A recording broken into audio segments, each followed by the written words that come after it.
¿Tercer video? ¿Listo? Tercer video. Bien, sigamos adelante. Según el texto, entonces ella concibió cuando el Eterno la visitó. El Eterno la visitó y ella concibió. Totalmente. ¿Esto también es una historia pagana? Pregunto, ¿no? ¿Es una historia pagana? ¿O el Eterno hizo que concibiera a Sara? ¿Cómo tendríamos que tomarla? Génesis 17, versículo 15. Te daré un hijo por medio de ella, le dijo. ¿Sí? La figura de... Te daré un hijo por medio de ella, le dijo a Abraham. Pero no le dijo a Abraham, vas a tener relación, la vas a conocer y vas a tener un hijo con ella. Le dijo, te daré un hijo por medio de ella. Por medio de ella.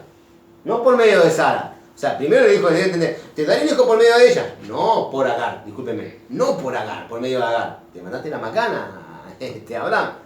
Te la mandaste con Agar, pero te voy a dar un hijo de ella, por medio de ella, no por Agar como la tuviste. Te da un hijo por medio de ella, dice en Génesis, ¿sí? Pero la figura de Abraham acá es pasiva. ¿Por qué? Porque él no activó. Él no activó en la fecundación, tampoco fue una fecundación in vitro. Él no activó en la fecundación de Sara, ¿no? O sea, a través de Abraham. Abraham acá es pasiva, una figura pasiva. ¿Sí? ¿Cómo fue el nacimiento de Samuel? Y el Eterno se acordó de ella, dice, hablando así de Ana. Pero antes había tenido relaciones con su esposo, porque la palabra dice que, y la conoció. La conoció, dice la palabra. ¿Sí? Pero solo después de que Dios se acordó de ella, es que concibió a Samuel. La palabra dice que, y se acordó, ¿sí? Ahora, ellos tuvieron relaciones, sí tuvieron relaciones. Pero dice que solo después de que Dios se acordó de Ana, a través de la oración, es que concibió a Samuel, no antes. ¿Sí? Elí bendice a Elcana, el marido de Ana, diciéndole que el Eterno te dé hijos de esta mujer, en lugar del que ella dedicó al Eterno, porque Samuel había sido dedicado. Entonces dijo, que el Eterno te dé hijos de esta mujer, ¿sí? De esta mujer, o sea, en lugar del que ella dedicó al Eterno. ¿Por qué? Porque al principio no podía quedar embarazada ella, pero se lo dedicó a Samuel, y Samuel, el Señor se acordó de Ana, ¿sí? Y entonces ella cumplió con la promesa. Cuando el niño fue destetado, se lo entregó al Señor, ¿sí? Obviamente, y fue enviado al sacerdocio. Y después de eso, o sea, el Eterno, Elí, bendice a Elcana, le da una bendición y dice, bueno, ahora sí que el Eterno te dé hijos en lugar, ¿sí? En lugar de Samuel. O sea, para que estos hijos sean tuyos, porque Samuel fue dedicado al Señor. Eso está en Samuel 2:21. Visitó o atendió, ¿sí? Visitó o atendió el Eterno a Ana, es lo mismo, ¿sí? Es lo mismo. Y entonces concibió. Y dio a luz 3 hijos y 2 hijas después de Samuel. Y dio a luz 3 hijos y 2 hijas. ¿Sí? Baka Hashem el Hana. El Eterno visitó a Hana. Así está escrito en hebreo. Baka Hashem el Hana. El Eterno visitó a Hana. A Ana. Y vamos a decir que el Eterno, que también los hijos, que los tres nenes y las 2 nenas que le nacieron a Hana después, también fueron fecundación del espíritu del Ruach. O sea, porque dice, el Eterno visitó a Ana. Y vamos a decir que también esos 3 fueron engendrados por el poder del Ruach, o sea, por el Espíritu Santo. No podemos decir eso. Sin embargo, la palabra dice, y el Eterno visitó a Ana. ¿Cómo es eso? Que solamente después de que el Eterno da la autoridad para que los hijos nazcan, entonces pueden nacer. Visitar significa que el poder del Ruach estuvo sobre Ana para que Ana pueda seguir, ¿sí? Teniendo hijos. Eso significa. Cuando un hombre y una mujer se casan y no puede la mujer tener hijos, pero estamos intentando, pero no puedo tener hijos, dice, no puedo quedar embarazada, no puedo tener hijos, dice la mujer, más allá de que no sea, más allá de que pueda ser o no, o sea, que pueda ser o no estéril, hay un grado de esterilidad. No puede quedar embarazada, hay un grado de esterilidad, seguro. ¿Qué debe hacer el hombre? ¿O qué debe hacer la mujer? Orar al Eterno. Volverse al Eterno para que el Eterno visite con el poder del Ruach, con el poder del nacimiento y le pueda conceder a la mujer que la mujer quede embarazada para dar a luz. Porque cuando una mujer no queda a luz, no puede dar a luz, o sea, el problema es el siguiente, que no va a dar a luz fuera del ciclo, mejor dicho, fuera del orden de Dios. ¿Por qué? Porque esa mujer fue escogida para dar luz, para dar hijos para el Señor, no para el mundo. Hay un problema serio en ese tema. Porque los hijos son de Dios. Pero hay que ver qué es lo que Dios determinó sobre la pareja, sobre el matrimonio. Cuando un matrimonio, o sea, vuelvo a repetir, están buscando, ¿sí? Están buscando específicamente, y no encuentran, no sé, o pierden el niño, es porque lo están teniendo lo que quieren llegar. No hay entendimiento claro de estas personas y entonces es obvio que Dios no puede darles la legalidad para que tengan hijos. ¿Por qué? Porque hay un propósito en ellos en cual los hijos que deban tener tienen que ser para Dios y no para el mundo. Esto es muy difícil, esto es muy fuera del propósito del mundo entero que tiene hijos como quieren. No hay ningún problema. Que tenga hijos como quieran, no hay ningún problema. Pero los que yo decido, dice Dios, los que yo determino específicamente, dice Dios, ¿sí? Que yo determino que son míos, que deben darme hijos para mí, ¿sí? No los van a tener en cualquier momento, no los van a tener en cualquier lugar, no los van a tener en cualquier circunstancia. O sea, cuando hay propósito, hay propósito. Y esto, obviamente, y nadie puede decir al Eterno qué haces. Pero cuando la mujer logra quedar embarazada, entonces debería entender, y visitó el poder de Dios, el poder del Ruach visitó a la mujer para que la mujer quede embarazada. Porque es Dios, dice la palabra, quien da la vida y Dios es quien la quita. Dios es quien da vida, ¿sí? Dios te da vida, Dios también te quita. Dios es el que abre las puertas y Dios es el que cierra las puertas.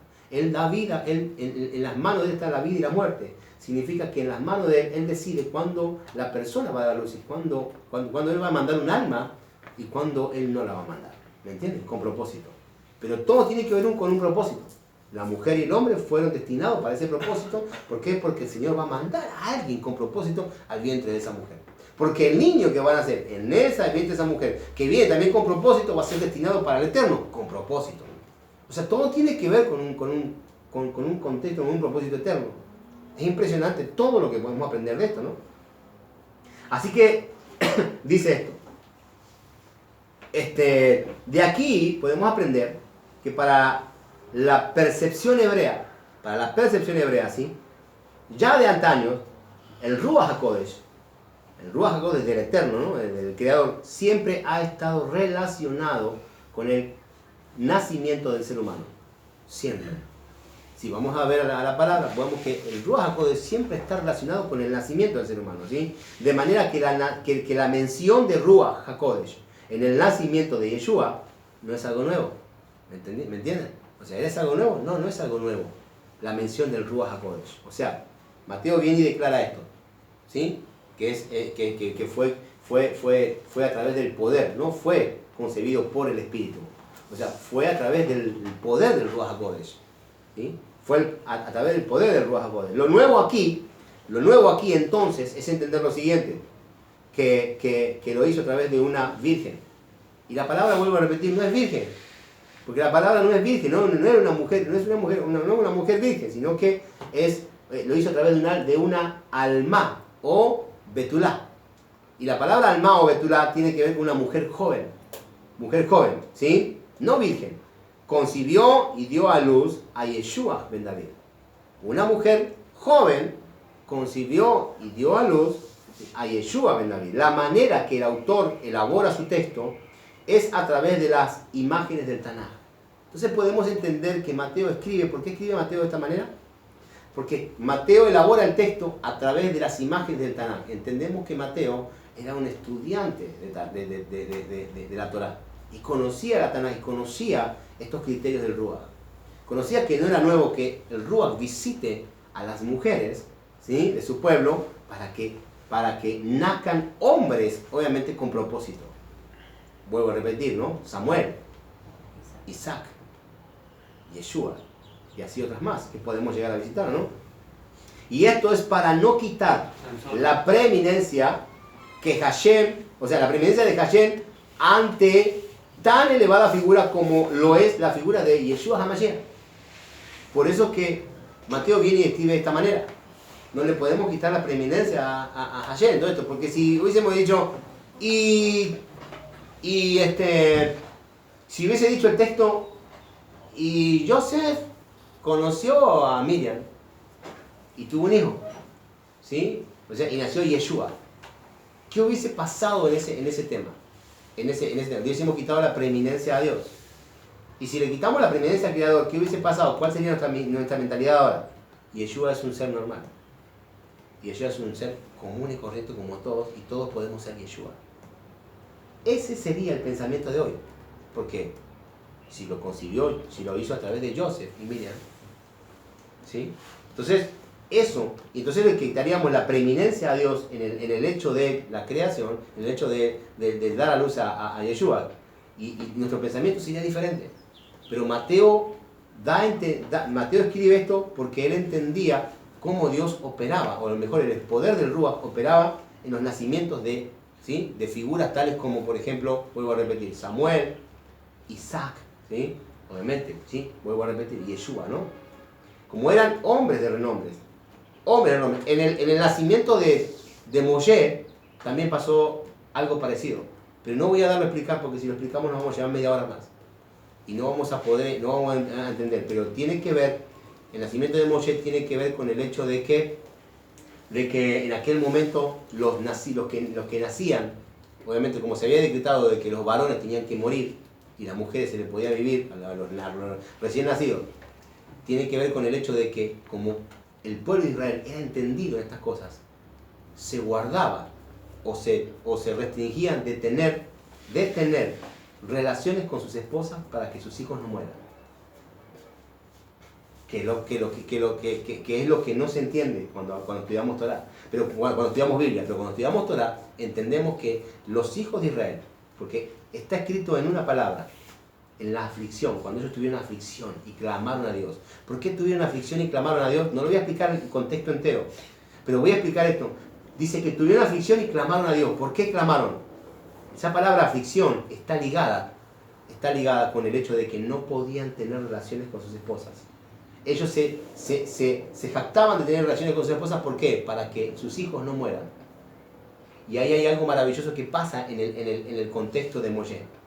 Cuando nace Moisés, nace por el poder del Ruach también. Pero no vamos a aclarar ese punto ahora. Pero está bueno para que lo entiendan, para que se los dejo como para criterios para que lo estudien. Así que es que el Creador creó, ¿sí? O sea, ¿qué es lo que pasa? Ahora, intentemos ver esto. ¿Qué es entonces, o cuál es el tema acá? ¿Qué es lo que pasó? Por ejemplo, vamos de vuelta a Isaac. ¿Qué es lo que pasó con Isaac? ¿Qué pasa entre Abraham y Sara? Entre Abraham y Sara, ¿sí? ¿Qué es lo que pasó entre Abraham y Sara?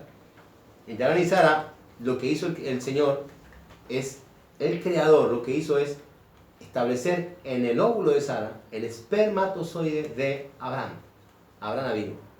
Creó el espermatozoide, porque así como él es creador del primer hombre y es creador de todo lo que el hombre carga, él creó el espermatozoide, obviamente que venía de los lomos de Abraham, y lo estableció en el óvulo de Sara, para que Sara pueda quedar embarazada. Eso es lo que pasó con Abraham. Pues él es creador, él es Dios creador omnipotente, omnisciente. Él hace todo lo que él tenga que hacer. Y de esa manera, obviamente, entender de que Isaac es hijo, linaje de Abraham. Hijo, linaje de Abraham. Eso es lo que pasó con Abraham. Porque ¿cómo se puede entender de que habiendo cesado de la costumbre de las mujeres ya pueda quedar embarazada? Si no había ya, por más que toda la relación que pueda tener, Abraham con Sara, no la podría nunca dejar embarazada.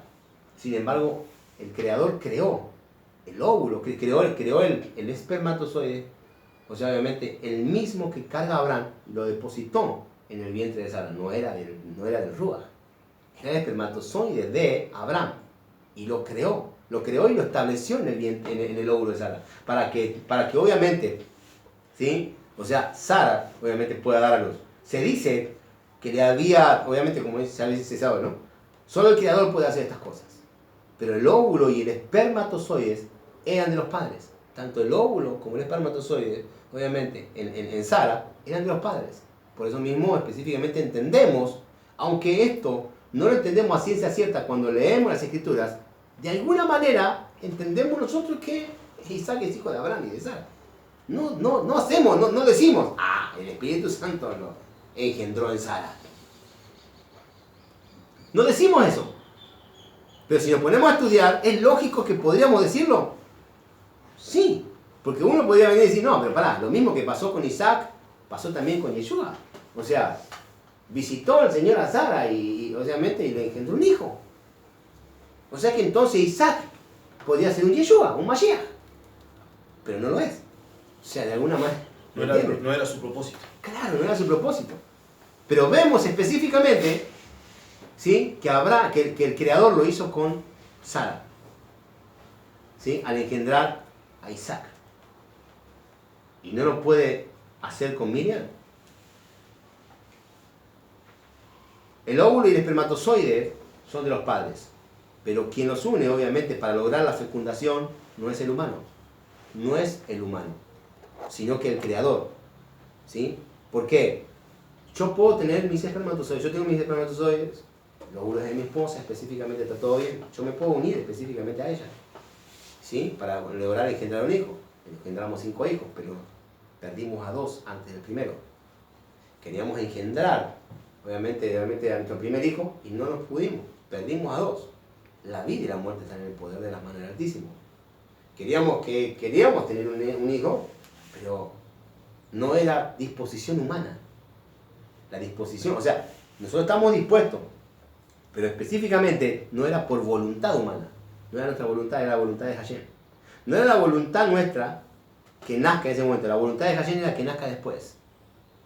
No recuerdo cuánto, o sea, mi esposa debe recordar, pero no recuerdo cuánto del primer hijo, del primer embarazo que perdimos hasta que logramos que quede embarazada. No es que logramos, es que Hashem, obviamente, fue la voluntad de Hashem que quede embarazada en el tiempo justo. Porque Lautaro tenía que nacer, por ejemplo, Lautaro tenía que nacer en el tiempo justo. Lo mismo pasó con todos, pero me acuerdo de algo de la última, de Samara. Cuando mi esposa me dice, te voy a matar. ¿Qué culpa tengo? ¿Qué culpa tengo yo? Si no la estábamos buscando y de repente apareció Samara.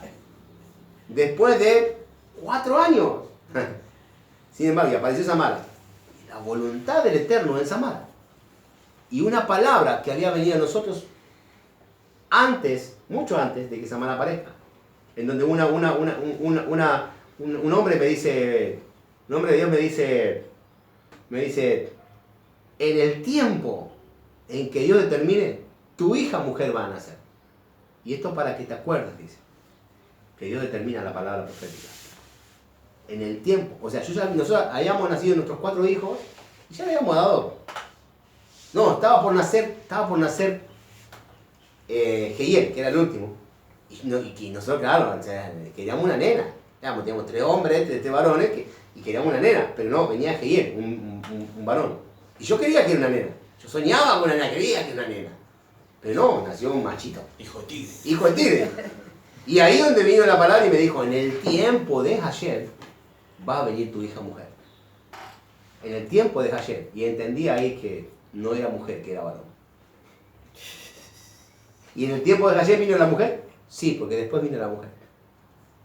Pero fue en el tiempo de Dios. Entonces, el poder del Ruach HaKodesh, el poder de Dios, vino sobre mi esposa y obviamente engendró una nena. Pudimos tener a Samara. Uno dice, te voy a matar. ¿Yo qué culpa tengo? Lo dijo ayer. En el tiempo de él iba a venir la nena. Y vino la nena, claro que vino.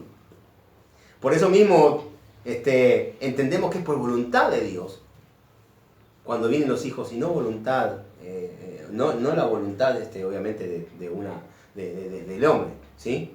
De hecho, es más, podríamos buscar un hijo si quisiéramos y no va a venir, seguramente. ¿Por qué? Porque es la voluntad del Eterno. Es la voluntad del Eterno, ¿sí? Entonces, los hijos son regalo de Dios, claro, pero ¿para quiénes? Para los que están dentro del propósito, no fuera del propósito. Los que están fuera del propósito pueden tener 1500 hijos si quieren. Todo lo que dijo. Y hay un cantante por ahí que dice, quiero tener 100 hijos contigo. Que canta por ahí ese cante. Pero podés tener 100 hijos si querés, no tenés ningún problema. El problema es que nazcan dentro del propósito. Si nacen fuera del propósito, no tienen razón de ser. Eso es voluntad humana. Tengan todo lo que quieran, no hay ningún problema. Pero bajo el orden de Dios. ¿Sí? Cuando nosotros estamos bajo el orden de Dios, el propósito de los hijos, el propósito es Hashem. Y cada hijo tiene un propósito diferente. Carga con un propósito diferente. Cargan con un legado. Y eso es lo que debemos entender. ¿Sí? Por eso mismo el Creador, el poder del Alto, el poder del Ruach, viene y visita a la mujer para que en el tiempo que tienen que nacer, los hijos nazcan. ¿Me entienden? Entonces ese es el tema. ¿Sí? Por esta razón, el ser que nace es un ser especial producto del Creador. Por esta razón, voluntad de Hashem, el ser que nace de vientre de mujer, siendo voluntad de Hashem, es un ser especial, producto del Creador. Por eso mismo, cuando el ser que nace es direccionado a la Torá, es un ser especial y es producto del Creador. Porque aquel hijo que te nació, pero no es ligado a la Torá, obviamente no es un producto del Creador. Y hay tantos en el mundo, está lleno. Pero cuando el producto, cuando el ser nace por directiva del Creador, es un ser especial, por ende es direccionado a la Torá, es direccionado a los pactos, es direccionado específicamente a todo lo que Hashem requiere. Porque Hashem va a traer luz al mundo a través de ese gurí, como diría Marcos, de ese gurí, o esa gurisa, dijo, ¿no? Ese es el punto. El nacimiento de Yeshua, el Mashiach, fue por voluntad divina. Claro que sí, no por voluntad humana. Este es el punto. Y a su vez, esto significa que Yehoshua, ¿sí? Y a su vez, esto no significa que Yehoshua no tenga padre biológico. Yeshua tiene padres biológicos. El padre biológico de Yeshua es Joseph, ben David, hijo de David. Lo que pasa acá es que el mismo concepto que con Abraham usó el Señor con Yeshua. Usó el Señor con Joseph. El mismo concepto. Como era la voluntad y era un ser especial, tanto como lo fue Isaac, tanto como lo fue Samuel, así mismo también lo hizo con Yeshua. Un ser especial. ¿Para qué? Para que la palabra de los profetas no caiga en tierra. Tenía que ser un ser especial. Juntó el espermatozoide de Joseph en el óvulo de Miriam. Espermatozoides y óvulos eran de los padres. Y la directiva que nosotros tenemos aquí es que Joseph, hijo de Ben David, es padre biológico de Yeshua Ben David. No es entonces, por consiguiente, Yeshua un hijo adoptado, ni tampoco es hijo de fornicación. Pues este caso que tenemos aquí, delante de nuestros ojos, es claramente evidenciado a través de la Torá y toda la Tanaj. ¿Sí? Y el Señor lo hizo de esta manera, así lo hizo también con otras figuras que aparecen en la Torá. O sea que este tipo de fecundación no es nuevo en el judaísmo, no es nuevo en la Torá. El Señor lo hace con cada persona que determina Él que va a ser especial y que va a formar y que va a darle dirección, ¿sí? Específica a la nación de Israel. Lo hizo con Abraham porque estaba trayendo a Isaac, y de los lomos de Isaac iban a ser Jacob, y de Jacob iban a ser la nación de Israel. El Señor estaba formando la nación de Israel. Lo hizo con Samuel, porque la palabra dice que los ojos, dice que ya no había revelación como de costumbre, y dice que la visión se estaba apagando, ya no había dirección en Israel. ¿Y qué hizo el Señor? Hizo nacer a Samuel. Lo hizo con Samuel. Y Samuel trajo dirección al pueblo.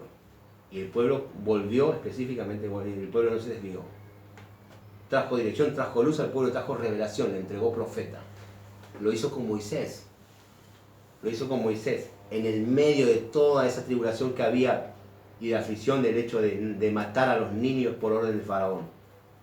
Lo hizo con Yeshua, cuando el pueblo estaba totalmente apagado y creían que ya no había, porque estaban bajo la directiva romana y creían que ya no iba a venir o sea, estaba totalmente apagado el concepto de Mashiach o de libertador. Y en el momento menos pensado el Señor, ¡pum!, lo trae a Yeshua. La palabra profética fue establecida en el orden correcto. O sea que el orden, lo especial, el Señor se lo guarda para criterio de Él. Pero Él no inventa nada en ningún vientre de nadie. Él usa el mismo espermatozoide del Padre, y usó el espermatozoide de la línea de David para crear, obviamente, para traer a la luz a Yeshua, hijo de Joseph ben David. Por linaje, hijo de Joseph. Biológicamente, hijo de Joseph y Miriam. ¿Sí? Joseph es descendiente del rey David. Y de esta manera se aprecia el cumplimiento de las palabras proféticas. De esta manera se aprecia el cumplimiento de las palabras proféticas, como está escrito, ¿sí? El Mashiach ha de ser un descendiente de la casa de David, por línea paterna, ¿sí? Joseph ben David, y a la vez hijo de una alma, mujer joven, no mujer virgen, ¿sí? En términos espirituales, ¿qué podemos entender esto? En términos espirituales, podemos decir que Miriam es la representación de la nación de Israel. Eso es lo que podemos decir en términos espirituales. Por eso que Mashiach nace en el momento justo. Y el Eterno, ¿sí?, se guarda su preeminencia, ¿sí?, obviamente, para dar a entender al mundo que era el propósito del Eterno que nazca en ese contexto y en ese tiempo y no otro. Porque si le hubiese dado, vuelvo a repetir, le hubiese dado la tarea a Joseph lo hubiese echado a perder.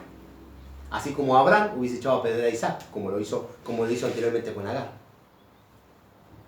Así como Samuel hubiese sido echado a perder.